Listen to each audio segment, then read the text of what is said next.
with distinction from Department of Education again from Delhi University. And also she is Masters in Commerce from Delhi University.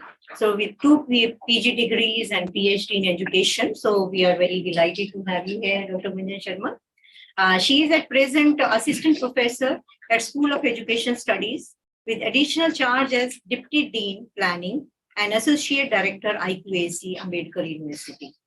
So, and her academic awards and fellowships, she has a large number of awards and fellowships to her credit. She has won Erasmus Plus Faculty Exchange Program from the University of Education from Ludwig, Germany, from January 2018 till October 2019. And she also is Fulbright Nehru Postdoctoral Fellowship holder from the Department of Education, Leadership and Foundation, Mackay School of Education, Brigham Young University, which are USA. And she also is a merit holder from Delhi University in 2009, a university merit holder.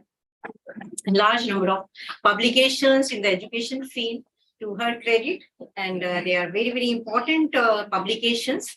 You can even ask her and we'll give you the list of the publications on education itself. She has published a large number of very recent paper, Teacher Education in India's National Education Policy 2020, Knowledge, Traditions, Global Discourses and National Regulations. This is another contemporary education dialogue she has published. So you can go through all her publications, which will give you a lot of insights into the education system with respect to new education policy as well as the curriculum development. So not taking much time, I'm delighted to welcome Dr. Gunjan Sharma, and she will be talking to you for another 1 hour or 1.5 hours. Thank you, Dr. Gunjan.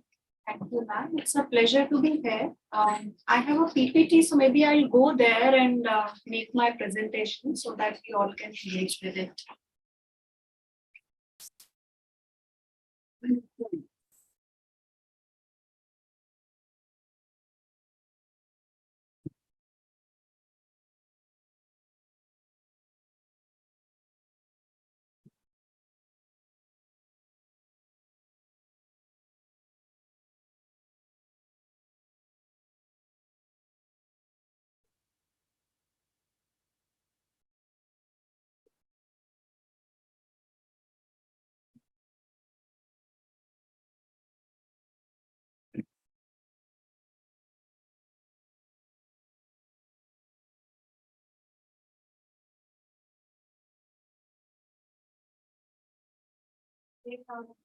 A very good morning to all, and it's a pleasure to be here. This is my second time coming here.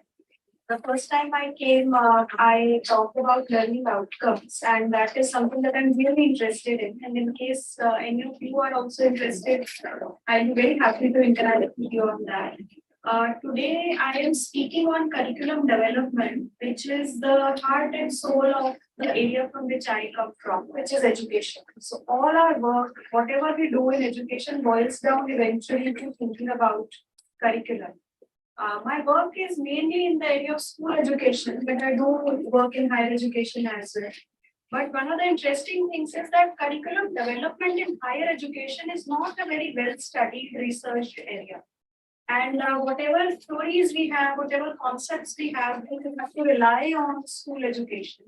But there are certain fundamental differences between the two. In school, of course, we are dealing with young learners, with children, with young students of, say, below 16 years of age, up to 16 years of age. Whereas in higher education, in most cases, we are dealing with adults and sometimes, even retired people at times. So we can't have a similar approach to curriculum development. However, there are certain imports that we can make from there.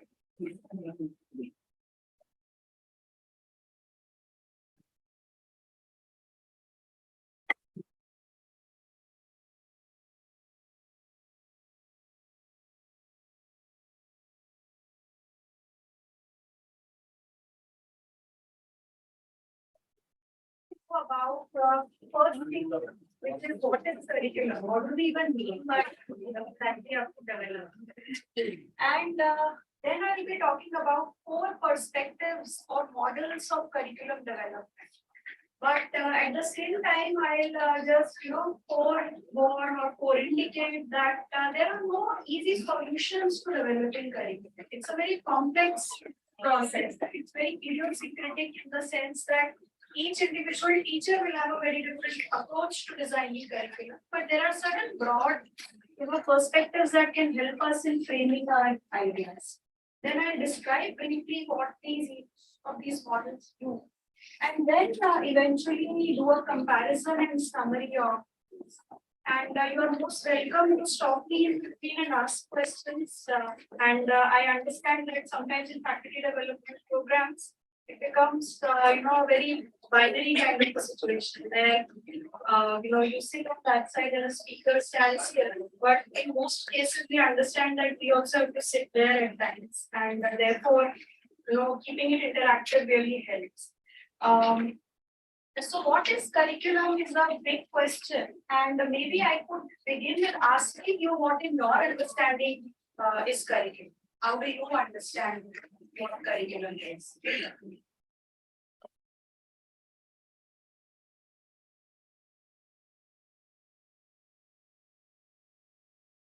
What do you say curriculum is?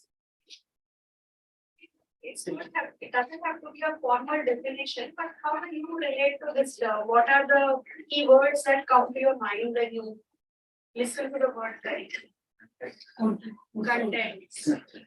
Yeah, so it's a major idea that we connect with it.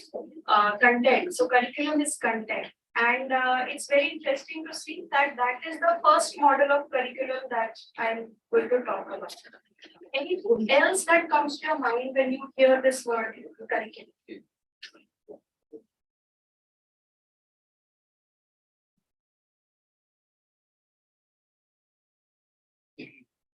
Schedule. Okay. So a timetable, a schedule. Sure. Else. Overall learning. So a discipline that you're talking about, inducting a person in a new discipline. Okay. So these are some of the thoughts that come to us when we talk about the term curriculum. But it's very interesting that curriculum is not very well defined. There is no consensus on what curriculum is. It's a very strange thing that the whole domain education boils down to curriculum. And we all work in some relation to curriculum, but still we don't have a definition. So one would ask, what have you been all doing in education? आपके पास एक definition भी नहीं. The interesting part is that there are multiple definitions. One of the most common definitions that some of you refer to, content, which is syllabus. Curriculum is often defined or seen as syllabus.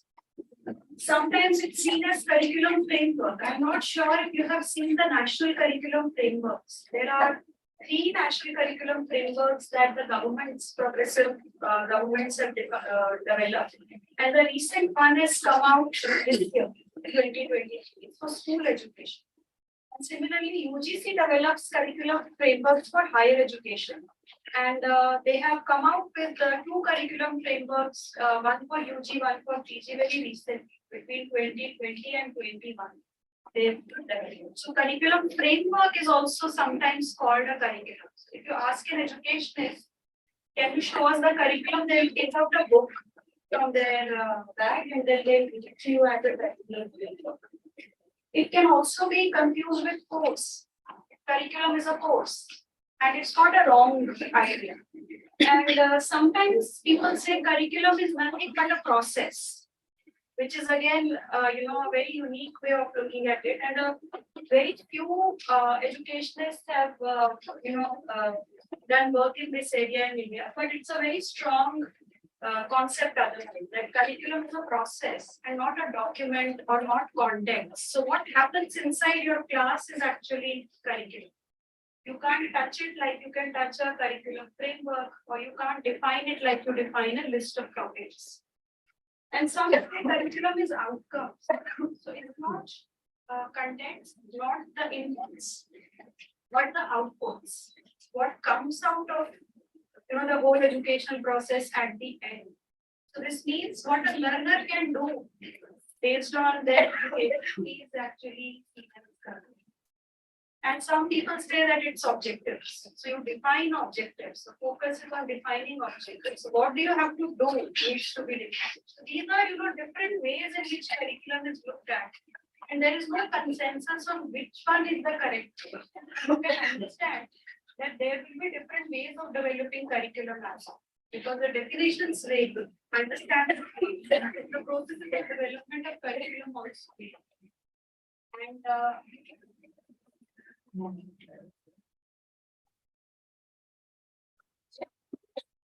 very thin definition. It's not a very well laid down definition, but a very thin definition of curriculum is all learning which is planned and guided by the school. Here you can replace school with any other institution as well. All the learning which is planned and guided by the school, whether it is carried out in groups or individually, inside or outside the school. This is very different from, the initial concept and the term that we all use, content. It is talking about learning. It is talking about learning. And a further simplified version of this is all experiences planned and organized in a school taken together. So whatever you're planning in the school or in an educational institution is actually curriculum. So your plan in a way is curriculum.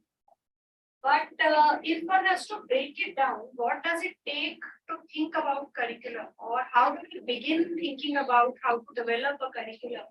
There are 4 questions that one has to keep in mind. The last one is most fascinating, and that is where a lot of us do work in education. So this will tell you what is it that we have been doing in education if we haven't been able to come to an agreement on what curriculum. First question is what should be taught and why. So when we decide X thing has to be taught or a X topic has to be taught, why it has to be taught? Why are we proposing that it has to be taught? And the point here, the moot point here is that there has to be a vision in mind. There has to be a broad goal in mind, and that goal is not very specific to our class. That goal is related to the society. What is the change or what is it that we are trying to achieve in the social context? We are teaching, say, algebraic equations. How is this connected with society? How can the student, as a student of mathematics, then operate in the society? And this is where, the problem starts to begin. This is where, a lot of us miss out on thinking about the curriculum design. Many of us think in a very, very narrow local way that in our class, this is what we have to complete. And then the student completes it and then goes on. And many times you would have heard that people say education is the way to change. It's an instrument for change, instrument for social change. People say that the problems of inequality, caste, class, gender, many other problems like corruption, like pollution, people's attitudes, they are standing the way they are. There's a status quo on them because education is not working. So the question is, why is it education not working? Therefore, we have to design education in a way that it works. And this is where a lot of problems come in. We don't connect what we teach in our classes to the larger social context, to the social arena where a student has to eventually. Then second is how it should be taught. So if you've decided that you are going to teach algebraic equations, how will you teach? The third thing is when and how it should be assessed. There are 3 components here. One is the content, second is pedagogy, and third is assessment. And all these 3 are extremely important parts of thinking about curriculum. And the last question, which I said is a very fascinating one. How to deal with what is not taught but learned. I'm not sure if you've experienced this at times or not. There are things that are never taught officially, that cannot be taught in a formal sense, but students learn. Have you come across any example like that? Something that was not taught, but it was learned.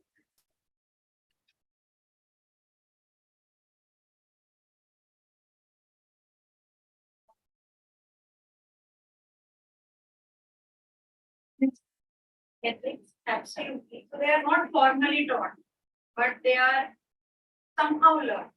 So like this cooperation, when students discipline, when the students work in groups, they learn cooperation. When the students come to class and they have to obey to teacher, they eventually learn how to be disciplined. When they work in a timetable, they learn the discipline of time. Right? And sometimes it's very interesting. Students also learn fear, which is not officially taught. Many students are afraid of certain subjects.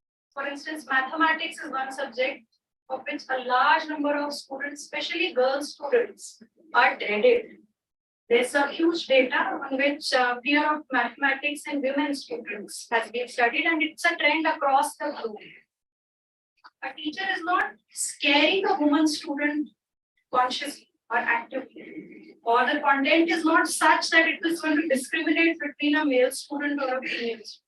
But still, there are studies across the globe which tell that there are the women in general participate or do mathematics much less compared to men. And there's a deep-seated fear of maths in women. So how is it happening? How can it happen? And if it's happening only in one class, one can understand. But it's a global trend. So this means something is happening in the school system with regards to teaching of mathematics. Maybe the content needs to be looked. Maybe the pedagogies need to be looked. One of the very interesting findings that research has come about is that mathematics is taught in a very masculinized and not in a feminized. So that is one finding that people have come out with. There can be other ways, other reasons also, but I'm just stating what the research is stating. So this is not wrong. Education can be masculine and feminine. Yes. It can be. I mean, you will have to talk to feminists. I'm not a feminist scholar. But they will say that the structure of schooling is actually very masculine. Even when women succeed, they have to follow in the roles of men. They have to become masculine to succeed, which is very interesting. And maybe as scientists, it doesn't come to us very easily. I was also a commerce person, so I also was mind-boggling for me to also listen to all these voices. But as I heard, as I understood better, I think I did get a sense of what are they saying. And even though I'm not a scholar in gender studies, but from my own experiences as a woman, I do think that there are certain trends that obtain in our educational spaces are gender. Like, for instance, there is a gendering of roles in school, which is very common. If you have to lift something very heavy, it is generally male students that will be called upon. If you have to decorate something, I think with teachers who are themselves many a times women or men, they pick up girl students. If you have to do a comparing on a stage, a natural choice is generally particular kind of. Is it gendering or differentiation? It is gendering because the reason for differentiation is gendering. It is not a student's choice. There can be men who are interested in drawing, decoration, and stuff, and there can be women who are more interested in, lifting things. So it's not because of students' choice. It's the choice because of certain gender, certain stereotypes, and people don't do it with an intent to discriminate.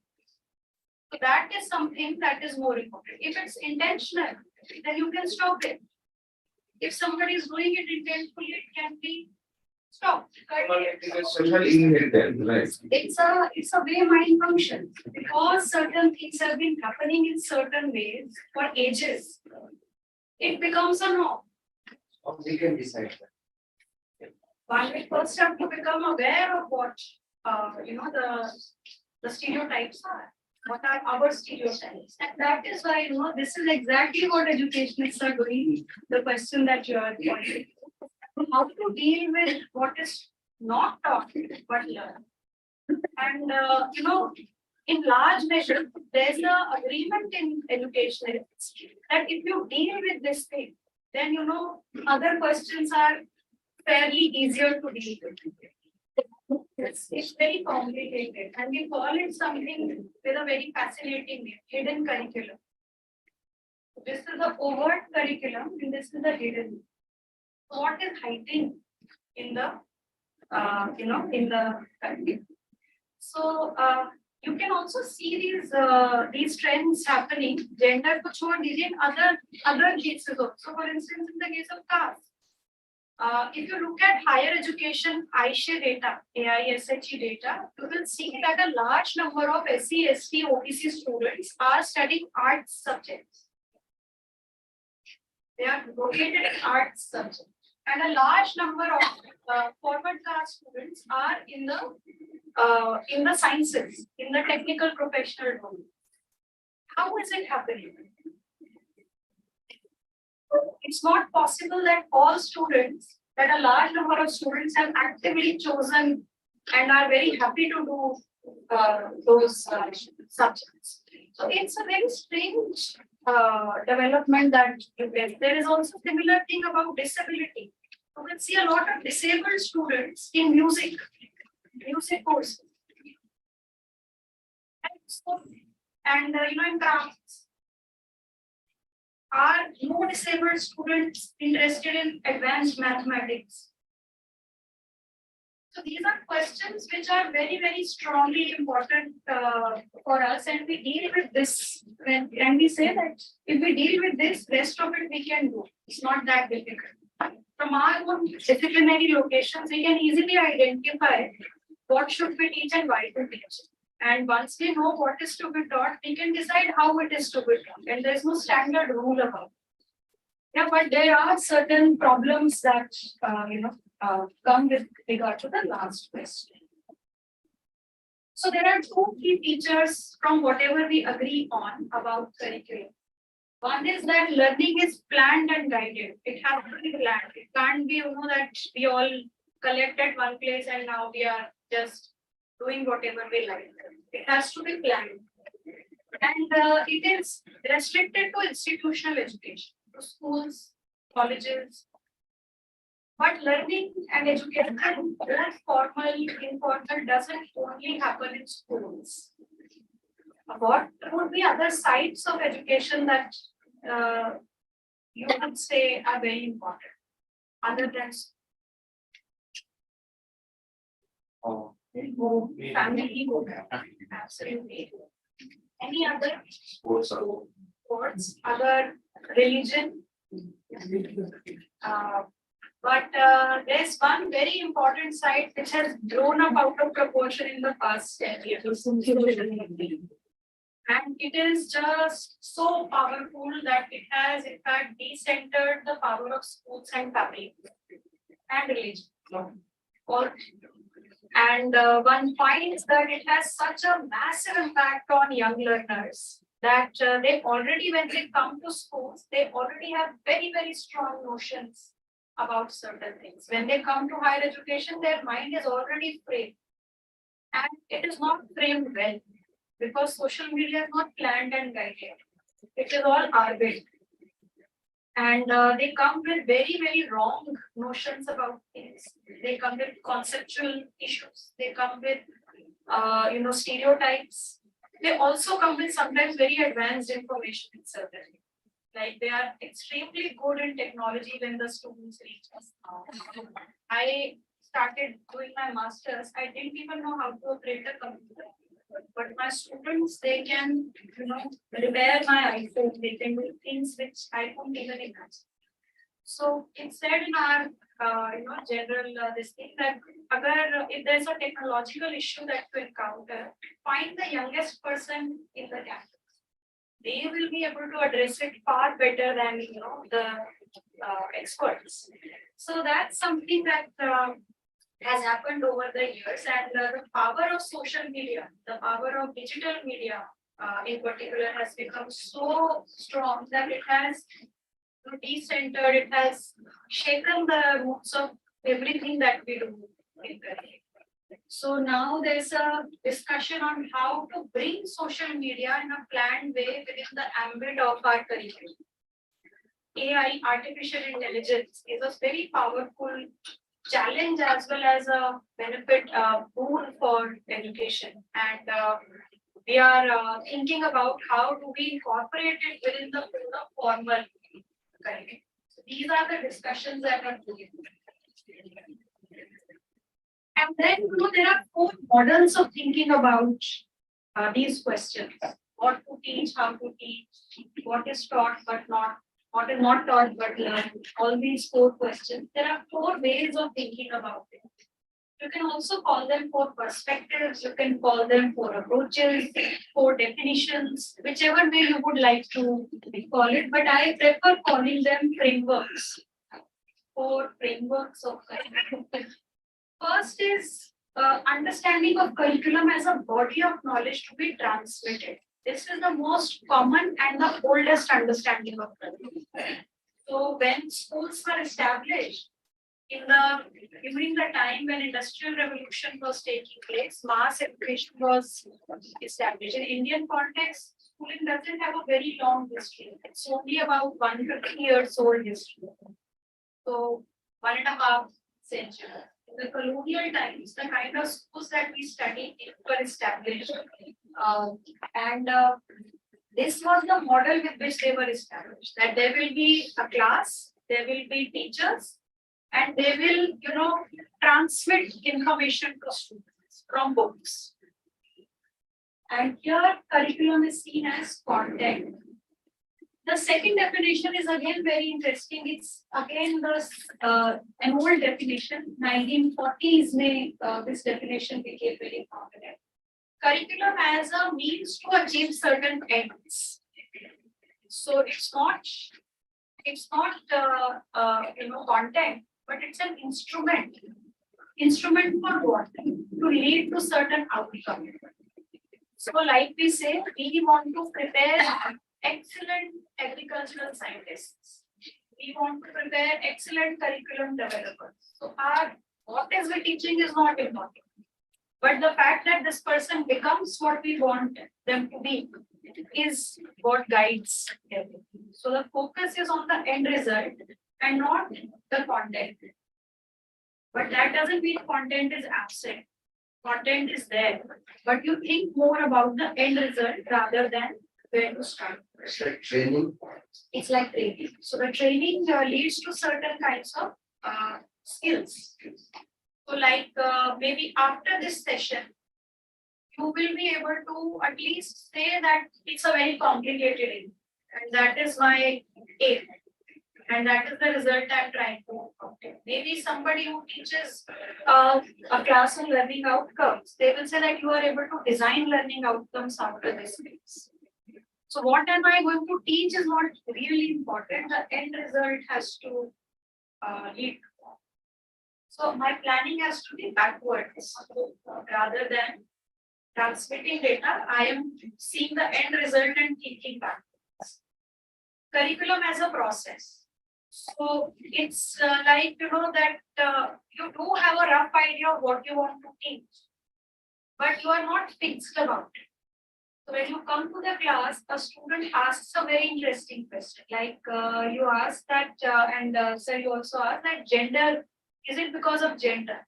Can education be gender? In this case, in the third model, the teacher has the decision-making autonomy and the students have the autonomy to decide to take the class forward in that direction. So there's two things. It's basically sensing what is it that the learner is ready to learn. What is this opportunity best to teach? This is a process-based model. There's a very fine example of this being followed in India in 1980s. People go to US, Finland to find examples of successful models, good models. But this was practiced by scientists in India in 1980s. I'll show that picture to you and you can see. And then praxis, it's an extension of this process model. Praxis has the question, the fourth question that I was talking about. What is not taught but learned in the center of everything. So process is important, but the process is critical. You are doing everything, your processes are to change the stereotypes, to emancipate, empower students, to change the society. So the purposes are radical, the purposes are critical. It's a Marxist orientation to curriculum. This orientation is a philosophical one, comes from the work of Aristotle, Plato. This one is from management, who say that we are focused on the product, we are focused on the output and nothing else. So you have a target and you rush to achieve the target. This comes from the management. This comes from psychology and education as a whole. Psychologist, how does mind work? How do students work? And praxis comes from sociology, Marxism, and work. So these are the four frameworks or four models with which we design the curriculum. Any questions till here? Yeah. And this curriculum, or like whatever they are done, it is these two comments. They come across every time, after 1 to 3 years or 4 years, the curriculum keeps on changing. So, what decides, like, when do the developer decides that it's time to change, or what makes them to make it's like it has to be changed, or we have to develop a new curriculum? What is the basis of that? It's a very useful question. Generally, in public institutions like mine, the change comes from two sources. First is that there's a government mandate. Policy has changed. So new education policy said go with the undergraduate curriculum. So we have to change it. That is one reason. The other is that during the class transaction, so I designed the course that I teach now. I designed it 10 years back. Now I've seen that I have grown out of the course and my students have also grown out of the course. So the need is intrinsic. So there are these two reasons why curriculum is usually changed. And the third one is that you have a scheduled time when you change it. So like our board of studies mandates that after every 5 years there will be a review of it. And you review it. If you want to change, you change it. But the most important amongst these is the intrinsic need. And when a teacher is able to identify that, see, this is an area which has become outdated, or maybe I wasn't teaching it that well, and therefore I need to change. Sometimes when you teach a particular plan, teach it in a way, the students don't respond, they don't enjoy it that. So you can still change. So there are these change the pattern of how it is taught. It's all a part of curriculum. Right? So pedagogy, content, and assessment, they are all together. If you change the content, you will have to change pedagogy. If you change the pedagogy, you will have to alter assessment. So it's all very packed together. And that's how it's typically. One is sometimes something like one is fixed static part should be changed at a time bound fashion, and one is a dynamic part. Absolutely. Because then it will be more relevant from the point of view society, really issues which are being out. Absolutely. So a part can be dynamic, which can be changed at the will of the both teacher as well as school, and the static part which will be changed as per the time issue after. Absolutely. In sciences, this will work very well. But an area like mine, I will have to keep everything open. Because the theories in my domain, the understanding in my domain are very volatile. They keep changing. There are new ideas that come up. Our thinking also changes. But there are certain laws in science which will never change. At least till they are countered in a very strong power. So there are certain knowledges that can remain the way they are, and others that can be changed. It can be different for different domains. Like in maths, you can't begin also without teaching the concept of numbers. So you will have to teach 1, 2, 3, 4, 5, and that you don't need to review and change also. You can keep it static. No, is that the part should be static Partial. and the part should be dynamic. For example, the relevance of math for society. Because new technologies are coming. As is also dynamic. So static part will be reviewed timely, as you told us. It may not be reviewed also. Yes. But a dynamic part can be changed based on need. When both teacher and student. If you can make those distinctions in a very fine way, then that can be done. If you can't make those distinctions, then you'll have to follow a different approach. And this is basically these models you can categorize in this way. When you talk of syllabus or the content model, you're talking in theoretical terms. You're talking of the theories that have to be taught and the pre-decided content that has to go in. When you're talking about the process and praxis model, you're talking about what is going on inside the class. And the focus is inside the classroom rather than the inputs and the outputs. You're inside we call it in education inside the black box, because it's very interesting that for a large part of time when the schools have existed until 1970s, nobody studied classroom processes. It's very interesting. People were focusing on contents and outputs, but not what is going on inside the class. But from our own experience, we know it's very important. And the schools, the classroom, they shape the child for the whole life. They may master the content, but they may not become a human being. They may not become the kind of individual that understands the need for the content. And the third part is the productive part. So you are interested in the production of something. You are interested in what do we deliver at the end. So it's like a factory model of education, which works very well in certain cases, but education is critiqued in a very strong manner. So model 1, content.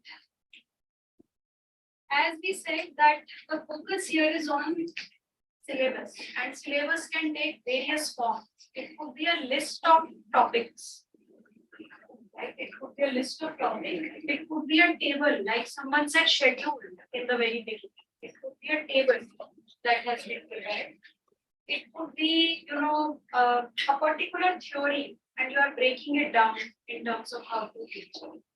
And it could just be a series of lectures, like you would have seen the schedule of this program.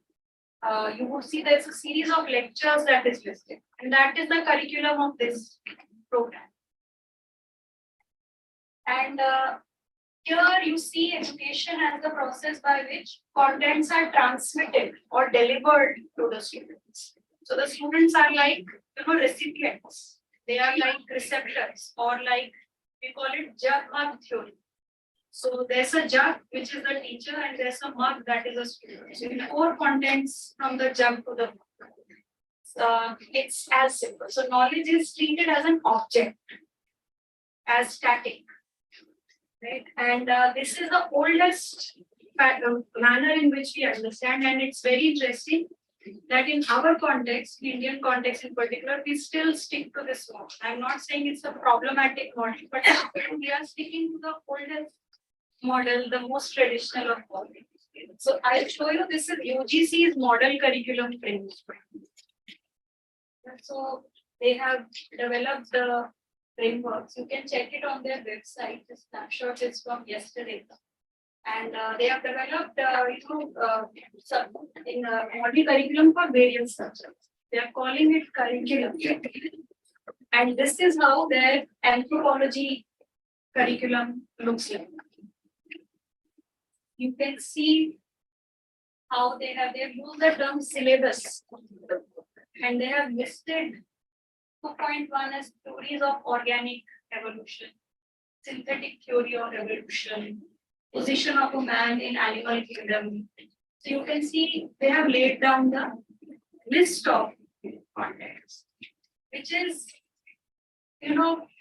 which makes sense because this has to be read by the whole country. And if they start to write processes, who is going to understand it is a question that UGC would have in. And that's why they have just done the content list that you cover this much of it. So again, it's not a critique, but what we do is that in our own curriculum, we sometimes just take what the UGC has given as it is. UGC has made it for the national level. We have to make it for our class. We don't have to copy paste this. What is it that we are adding to this is what we need to think. How is it that we are going to use it in our class is what needs to. The problem is not at the policy end. The problem is at the end at which we understand. We just take it and approve it and then go into the class. So this is a typical way of looking at it. Model 2. I'll spend some more time here because this has become the new approach that India is shifting to. And our LET 2020 says that we have to follow an outcome-based model in education. We have to become outcome-oriented. This is in this model, education is seen as I was saying a very technical exercise. It's a training.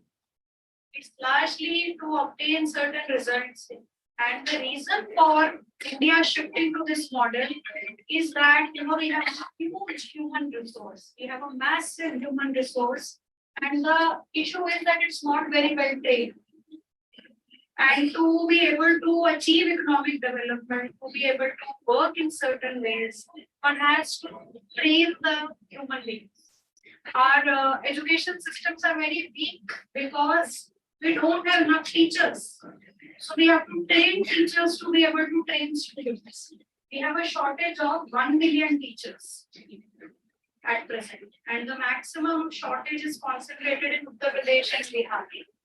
These states are large states, highly densely concentrated. And we don't have sufficient teachers to really this. So how do we prepare teachers fast? We have to train them. We have to give them skills so that they go in the class and teach further students. So this is an approach that sees education as training and not really as a process. Of course, training as a process, but it's very sequential, very broken down, very factory-like. And in this, you first plan the objectives, draw the plan, apply it, and then measure the outcome. So measuring the outcome is the main thing.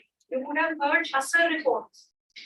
Pratham brings out annual status of education report, which tells us that a class 5 student cannot read class 2 text. Similarly, NCERT has started to do national achievement surveys, in which they are also finding the same thing, that a class 8 child cannot read class 5 text. In certain cases, they have to solve a class 2 maths problem. This measurement, this approach to measuring things of what child can do is actually coming from this model. Again, I'm not saying this is a good model or a bad one. I'm just saying it's a model that exists. It has origins in organizational management based on behavioral psychology. So reward and punishment is a way in which trainings are done. And if you see organizational setups, if you achieve a target, you are given an incentive.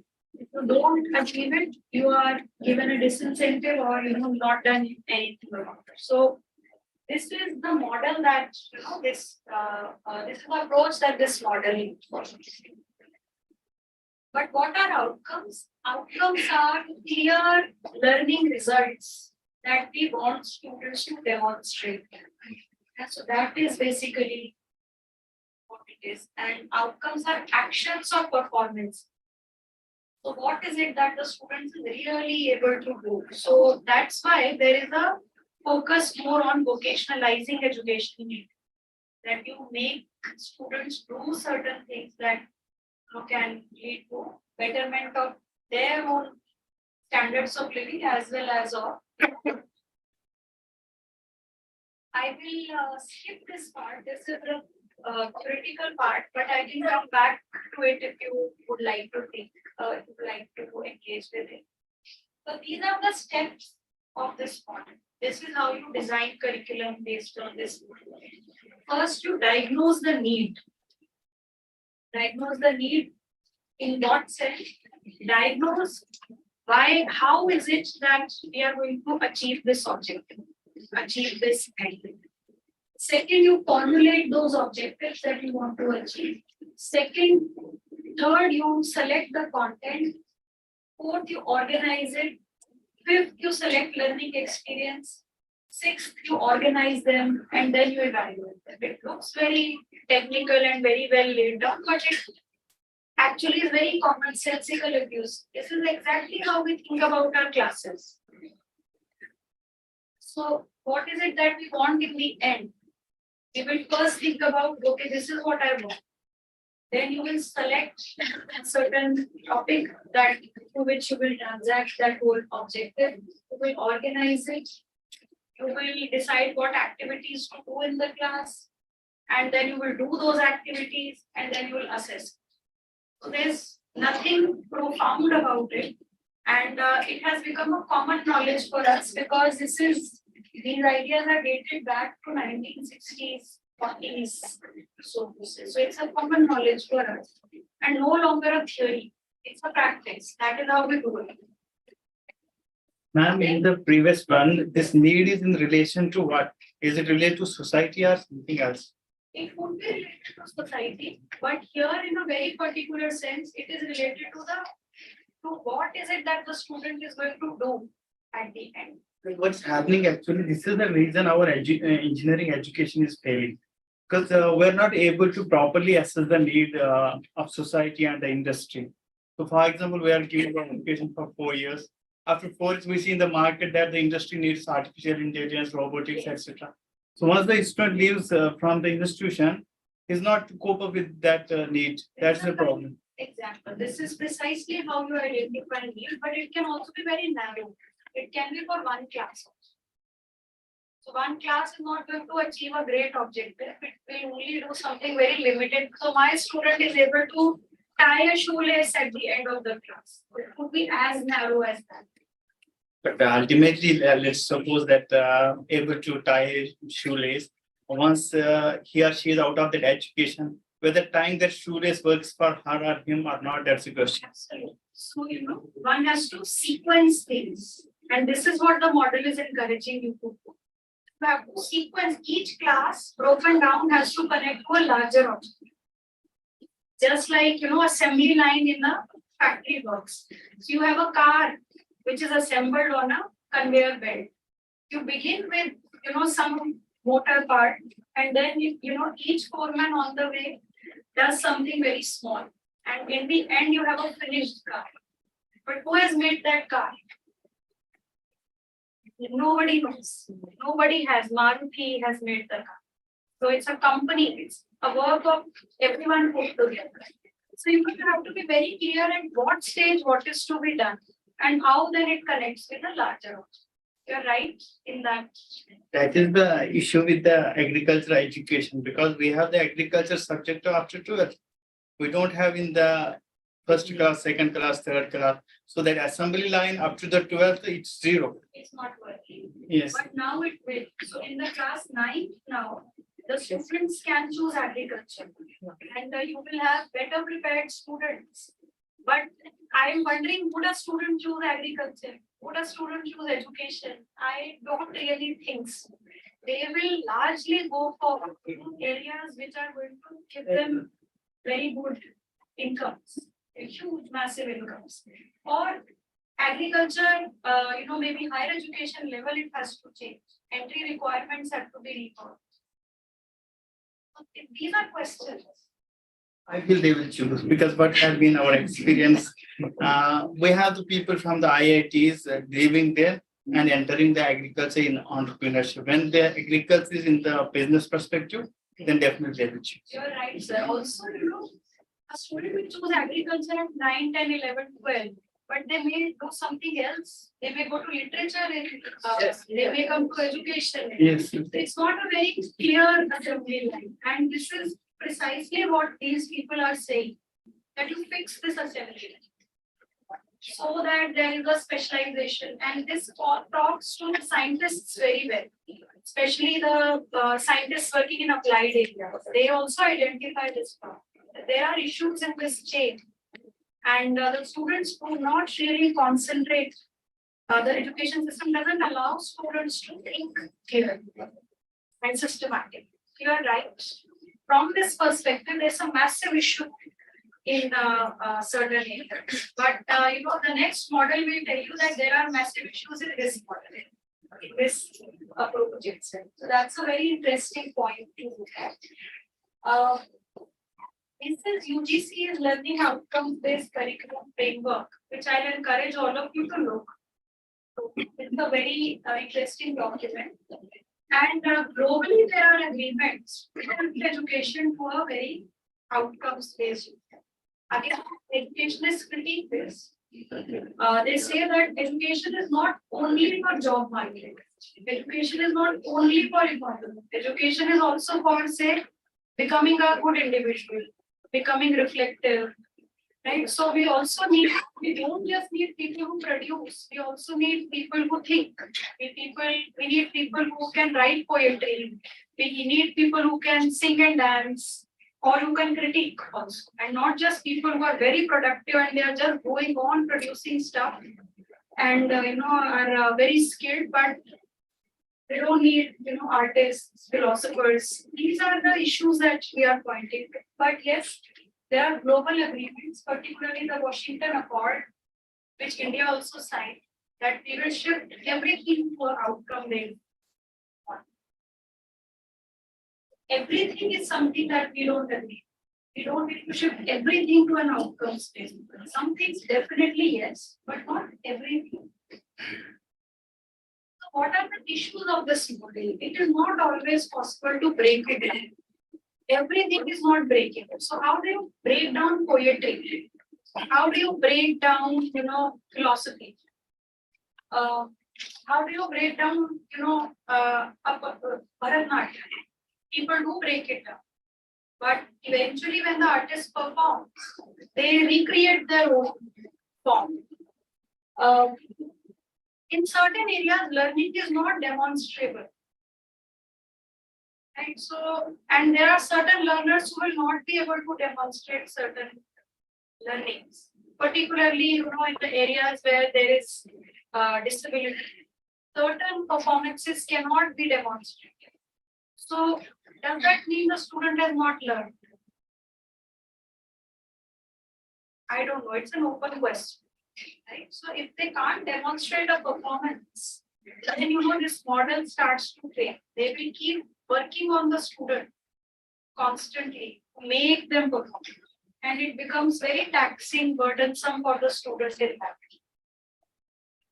So then again, as I said, standardizing certain outcomes, like in a class of, say, psychologists, you have one outcome to achieve.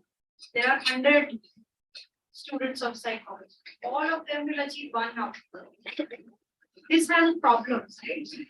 Students may not want to attain those outcomes, particularly in higher education. At a PhD level, you can't teach one single thing, one common outcome for everyone. And in certain cases, it becomes problems because cases differ, interests differ. Some of the most fascinating theories have come from deviant scientists who were not agreeing to the convention. Right? So, like Newton and many others in our context, Freud, Sigmund Freud, they were not agreeing with the conventional approaches, and that's how they, went about with unity. They changed the process. And what happens is that in this model, there is a tendency for teachers to focus on minimum. That now my student has demonstrated this, I'll stop.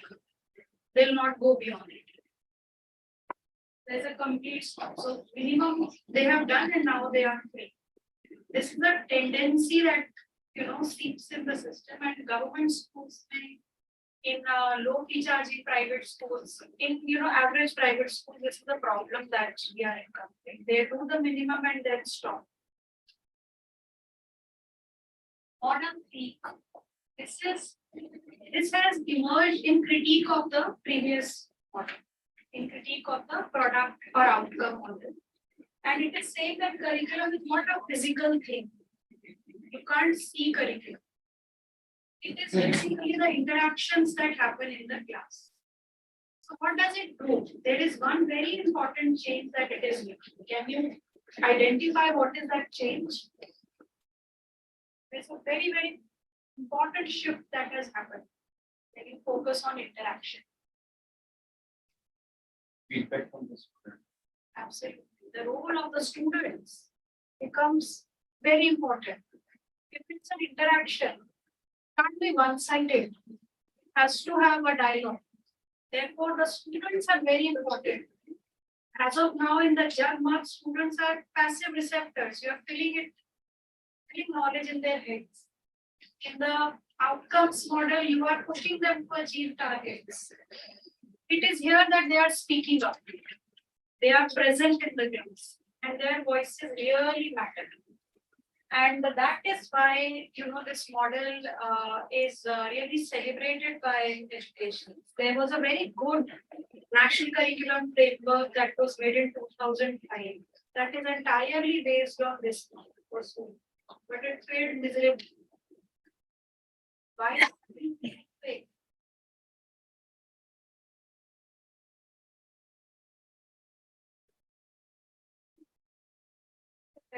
They have not studied this.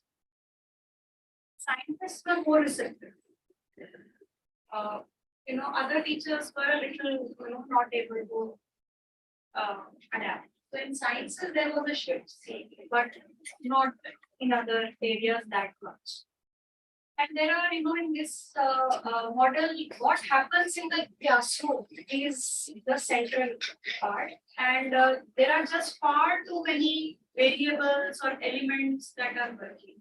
There is content, there are students, there are teachers, there is a room, there is a idea that we have to complete this. All of this is jumbled up in the class. And it is the jumbling up that needs to be made sense of by the teacher, by the school. That how will you jumble up things and then streamline. Some of the schools which are practicing this approach, you can see our university also tried to do it in the beginning years, but over the years we have kind of become more streamlined, more this thing. But you can see these practices in our university also. But there are certain schools like Bluebell School. It's in Kalikaji. Their classrooms are based on this idea. There is Heritage, Vasant Valley. These schools focus on this approach. And they teach the students in this way. IITs are said to have focused on this approach, especially when their labs are concerned. IIMs, they focus on case studies and follow this model in their classes. The best of the institutions, if you identify, see there, many of them have these practices integrated. So it's not a distinct. So curriculum here is an organic process in which learning is offered and accepted. It's internalized. So it's not like you have put in something here, you have done a rote memorization of things, and now you spill it out in the test. Here you have completely integrated it in yours because you are involved in it. You have co-created it with the teacher. So this is something that makes it very interesting.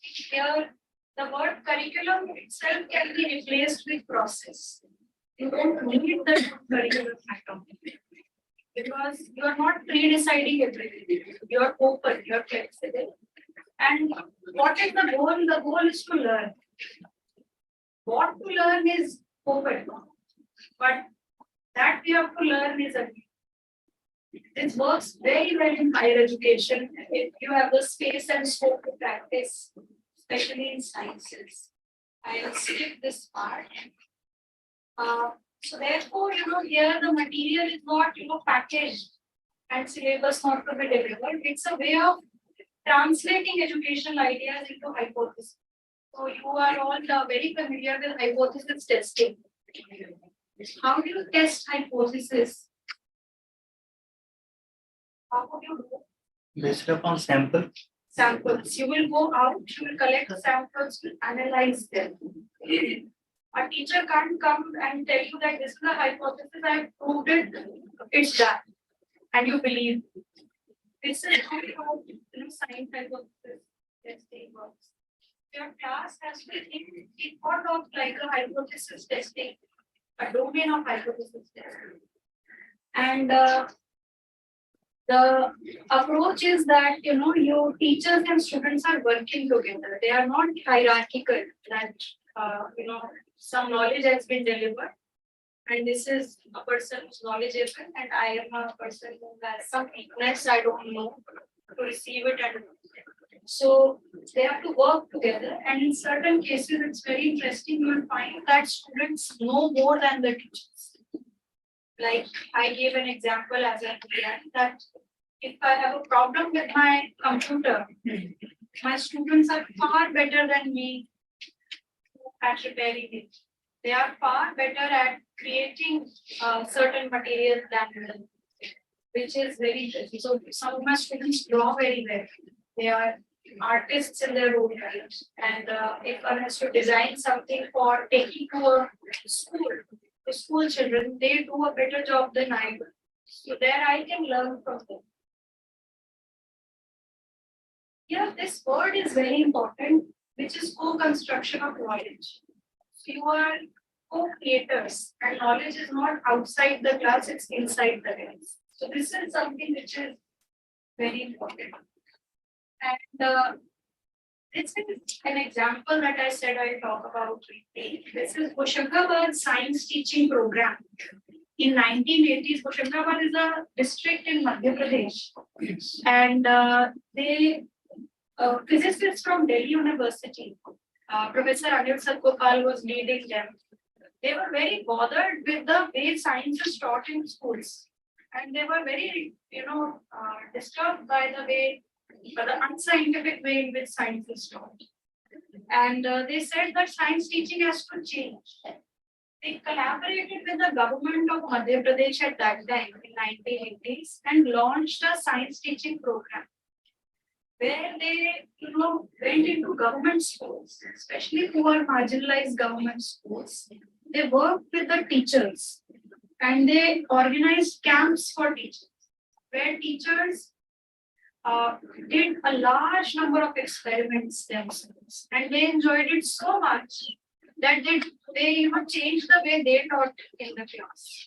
And these are some pictures from the project where the science classrooms typically look like that, and you can see that the children from their faces and from their body language how engaged they are.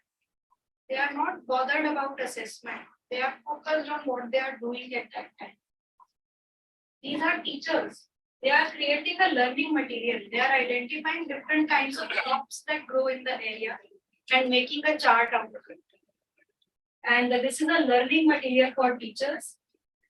This is a teacher. This is a professor. He's sitting there and engaging with the teacher to work on the material.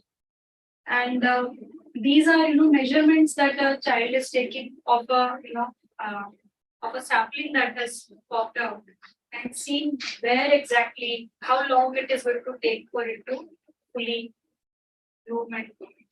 And the science, this made such a massive impact that an NGO came out of it. You may have heard of an NGO called Eklavya and Vidya Bhavan Society. Both of them work in rural areas in Rajasthan, Bhopal, and they work science, social science field. They publish books, and their focus is teaching of sciences, and very fascinating work. And a very, very good example that public systems can also change. Poor government schools can also do excellent. And based on this, in the villages where this was carried out, there were examples where at that time young girls were married. In their teens, they were married.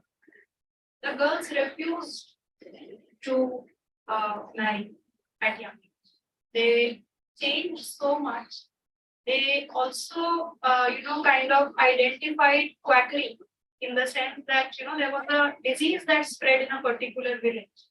And people said, Mata aa gayi. The Devi ka prabhu hai. And it was the school children who identified Devi ka prabhu nahi hai. There's a small, insect, a worm that we are eating that is causing certain kinds of sickness, illness. And you can see how much change it would have led to in the way the society thinks in that. There are a lot of YouTube videos that you can watch on this. That's your problem. But there's a lot of problem here. One, in the cases or for teachers or for policymakers who want to have a uniformity, this model won't work. It will lead to different outcomes for different students. Process can't be standardized in a classroom. What a student is thinking, we can't standardize that. And the other weakness is that you need excellent teachers. You need very, very well prepared teachers who may have experienced this model. Where will you get them from? You have to prepare them. It is a very, very long and a very cost-intensive process.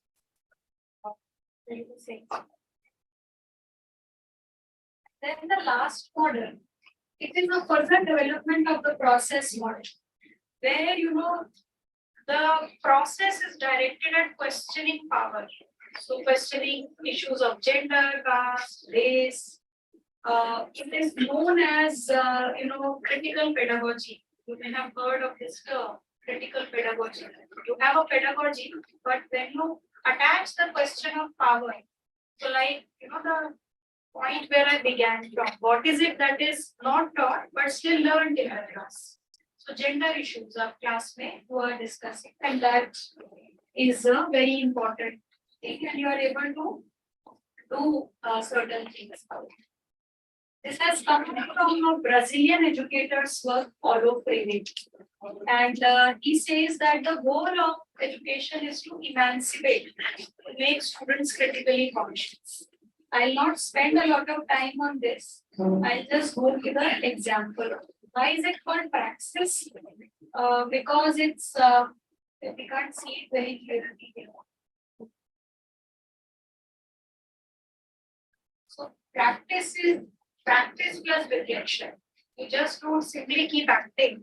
You think about what you're doing and what are the larger consequences. Like sir was, what is the larger consequence of what you're doing in your class? And that has to be thought about very quickly. The only thing is that your consequences are, in this case, social. They are related to power dynamics and not to production of goods and services.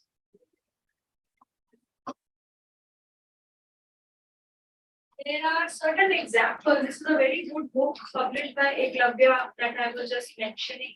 It's called Democratic School. And there are certain examples they have put around for this. And they are stating, an example which maybe I should look at this last one. In the New York State, these are poor schools in racially marginalized districts, where Black students study more in the US. It's a cold, snowy night. Nearly 125 students, teachers, administrators, parents, board members, and community members are meeting to consider projects they might undertake to redesign their school. This is unseen in general in educational context, that all of them are meeting to design, think about it, what do we have to change. And among others, they will make arrangements to distribute school newsletters in languages other than English. In US, if you don't know English, it's over for you. But there are a large number of people whose English is not the first language for them. And they feel very marginalized at early years. So they will distribute newsletters in languages other than English. and plan a new community youth center, start a radio program produced by students, set up mentorships for young people with adults, and arrange to make schools available for community. So the focus of education is not inside the classroom, it's social. You are eating to change, you are triggering a change, which is difficult to do in contexts like ours, but we can work around things in certain ways. These are small classrooms. The whole size of the school would be 125. In our case, there are schools which have 5,000 students and 5,000 issues and 25 teachers. So how do you work in such settings is also something that needs to be thought about. So the question of power, becomes the least important in these contexts. The question of completing the course is of primary importance. Course cover karao so that the students pass. Oh, okay. So this is a picture for you. Can you identify which model is this? Content. Why do you say that now? Like you have a podium, so and all of them are usually on their place. Maybe one teacher who's standing and maybe just dictate each other. Absolutely. So there is a center for transmitting knowledge. And knowledge is indistinguished. If you see, these students can't talk to each other at all. They are just sitting and receiving things and writing in their books. Who is the authority here? Teacher. In fact, it's not even the teacher. It's the content that the teacher's content has a strong control over the whole class. Nothing can budge from. Right? And what do you think knowledge is seen as? What is the assumption about knowledge?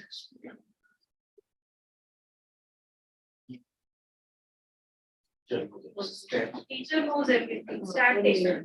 It's to an extent seen as divine. Unquestionable, unchallengeable. Sit and receive. Sit and receive. And what is the method of teaching? Pedagogy. Lecture. It's a simple, plain lecture that is going to go. What about this class? Which model? This is process model. And why do we say that? Interactions and students are very important. Probably each group will come out with some ideas. We will discuss where is the teacher's desk. And here the teacher is expected to sit and not stand all through. So the teacher has to sit and let the students talk.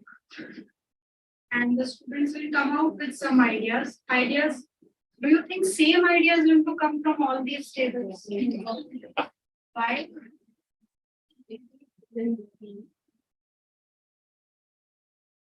Why will same ideas not come from everything? Not imposed on, like they are given a free hand to think and Because people are different. The discussions go in different directions when two people talk. Right? So what does it tell you about knowledge? What is the nature of knowledge? It's very flexible. It is not pre-decided. It is something that you create. It's inside you.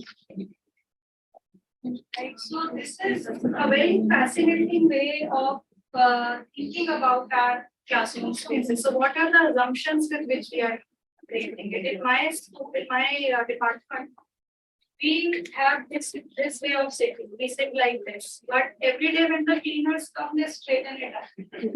And I asked them one day, one of the cleaners, moved the right. And he tells me, Madam, balak padenge kaise? Hum sara din baat karate ho, balak padenge kaise? So their balak are like 27-year-old balaks. They are doctoral, master students, and in his understanding, the class has to be the other. This is not how class is supposed to be. So where is the knowledge received? So I told him खेल में activity. So he said, ma'am खेल हम बाहर कर लेते हैं. आप हमें यहाँ पढ़ा दो, ज्ञान की बात बताओ. हमारे बच्चे ज्ञान सीखें और फिर जाएं, अपने खेल को खुद लें. So this is what he tells. So in a summary, what do we draw from this? We have images of knowledge. In the content model, it's fixed. There's a given point. And it's very important. It is in the center of everything. Curriculum is basically about deciding what is it, which knowledge is to be taught. In the product, it's predetermined in the sense because the end result is clear. And it's very broken down. It's technical. In the process model, it's open. It's hypothetical, it's subjective. So like the groups that you saw on each table, they may come out with different ideas, but all of them may be correct. Right? And it is very difficult to say you are saying something which is entirely incorrect. So it's subjective. And in the praxis model, it is all that is open, hypothetical, it's also political. It becomes highly political. What is the image of the learner? In the content, they are receptors and very passive. They are not even visible. In the product, they are doers. They are seen as variables that have to be manipulated. They are not learning this way, change your method, teach them this way. Like example, Skill India program. I have not seen Skill India classes, but I can give you one example where, I teach a workshop course. It is basic research skills training. And I teach them different referencing styles, citation styles. So I taught them, a certain way of citation using APA map. When they went to their class, when they did their assignment, they all wrote cited wrongly. And the teacher came and told me, "Aapne kya padhaya?" They are not doing it well. So what I did was I forced them to learn Mendeley. And it's an open source software. I forced them to do it. Many of them didn't want to. But I forced them, I pushed them. And then when the Mendeley was used, the problem was solved. And I'm not bothered about anything else. The problem is solved and it's done. So I'm not interested in how this learning is going to learn. And I just want that they learn this thing and it's okay. So in some cases, that product based is good. In certain cases, it's excellent.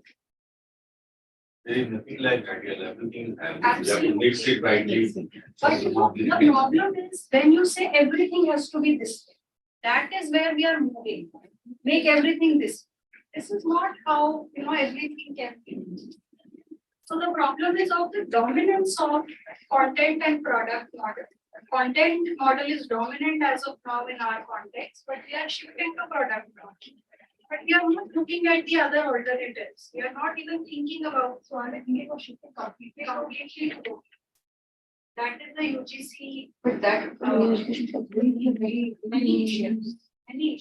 So that's another thing. In the process model, they are very active, they are engaged, they are central, they are seen as individuals. And in praxis, there is no student, no teacher. They are groups working together, like I showed in the example. It's a group that works together. What is a teacher? In the content, they are an expert, a scholar. In the product, they are instructor. They are like mechanics. In process, they are scaffolders, facilitators. They hang around with you. And in the praxis, again, you don't have a binary. In terms of pedagogic relationships, in content, it's hierarchic and didactic. In product, it's transactional and economic. I'm giving you this, you do this. And in process, it's facilitative, interactive, non-hierarchical. And in praxis, the thing is that it's dialogic. It has to be based on constant dialogue, very strong dialogue around questions of power. Most difficult of them is the praxis. Because you really have to be very well grounded in social issues, understanding of a lot of things. So with this I'll stop. And I hope this at least opened up certain ideas for thinking. All model is not perfect. Because you should choose from there may be issues of chaotic issues will also create because taxes. Absolutely. Because if the student is not having the social background of that, he may not understand things. Yeah, it is symbiotic, sir, like you are saying. Cycle waste, society will also improve the life. So yeah, so there has to be a room for that kind of interaction. Because if we start discussing power in our classrooms, probably the next day the principal will come and tell us kya karega. The course of karoge. So these are also things that one gets frequently disturbed about. But our policy documents, if you see, all of them say make students critical. They should be able to think critically. At least that much we can do. When developed countries may also modern for Mostly process. Mostly they go with process. Praxis model is very dangerous also. Because eventually you will land up critiquing governments. And no government will fund an education system that critiques them. It's also, in that sense, not really, I would say, in the end, it may create certain situations which are harmful also in certain instances. So I'm not saying don't do praxis, but do it in a very mindful way. Process model is in US, in UK, in Finland, in many developed good schools in India, you will find the process. then what can be the reasons for the government to In our case, the main reason is the size, is the volume and the shortage of things. Because we have 80 students, 90, 100 students in classes and one teacher. We have MGMA class, multi-grade, multi-level. So class 5 and class 3 are sitting together. Because class 5 has 10 students, class 3 has 30. then no teachers have? And no teacher. One teacher how do they teach? They first teach this, till then they do their work, and then they go there and they do their. Because who's 9? So the problem is of the scale, the problem is of teacher preparation, the availability of teachers, and third, everything is not a God-given model. There can be other ways of thinking about it. So one doesn't have to follow what others are doing blindly. We can make our own models, which I think in HSTP it was attempted. These models were local science models. They were not traditional, conventional, developed country science. They were working with locals. I'll encourage you to look at one person, Arvind Gupta. He is also a physicist. He makes toys for children. There are, so many videos of him making toys for children, and he uses very low cost materials. So like sticks, straws, things like that. So he says science has to be localized. Otherwise, it won't work. So there are different ways of doing it.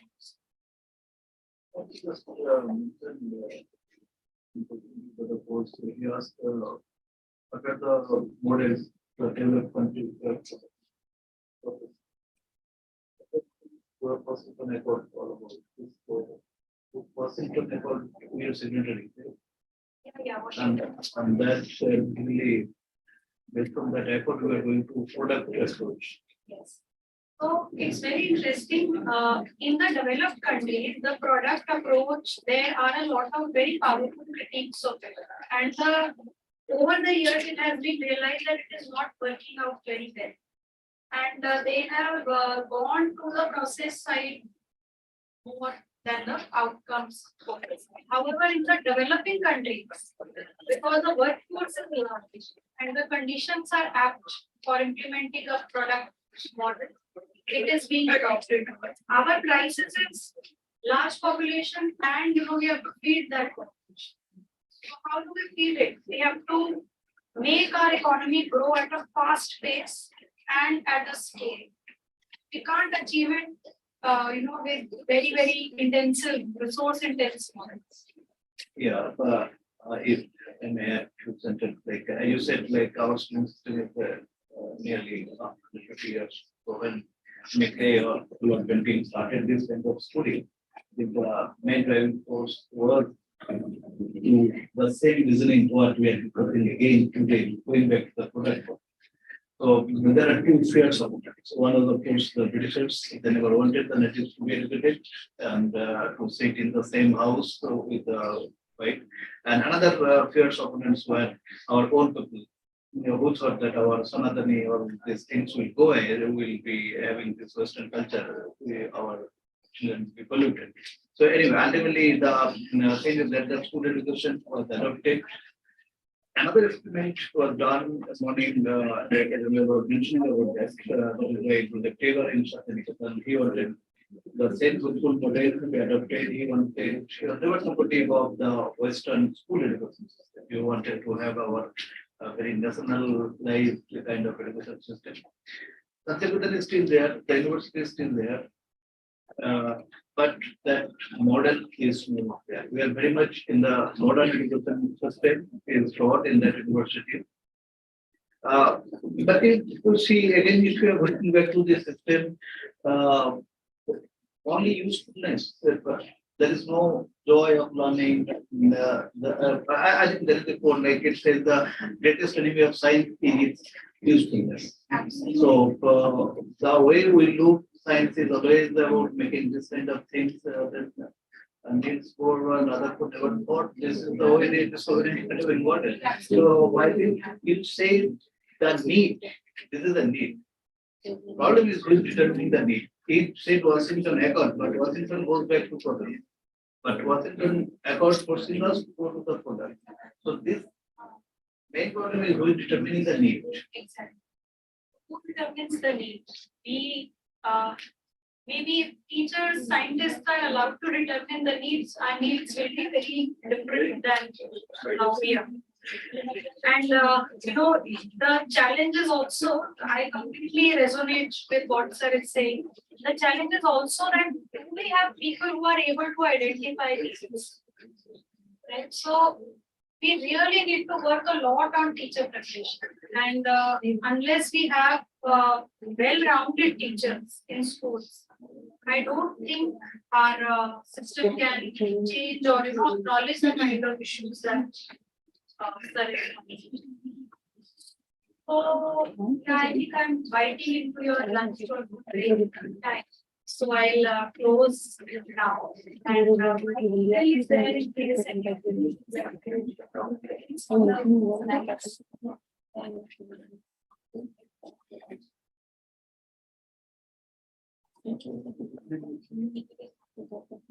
my internet is on your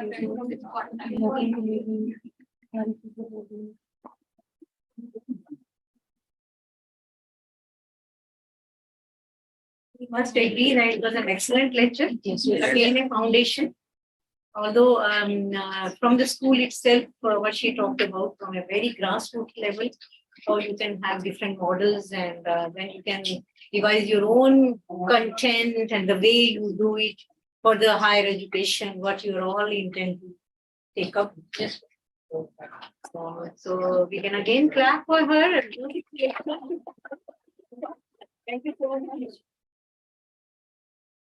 And, if you have more questions, you can interact during the lunch hour also with the Dr. Benjay. You join us.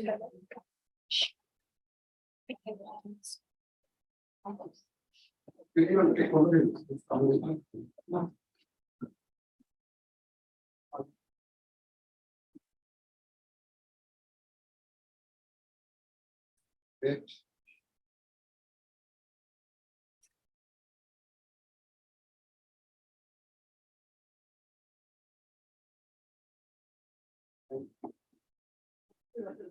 Going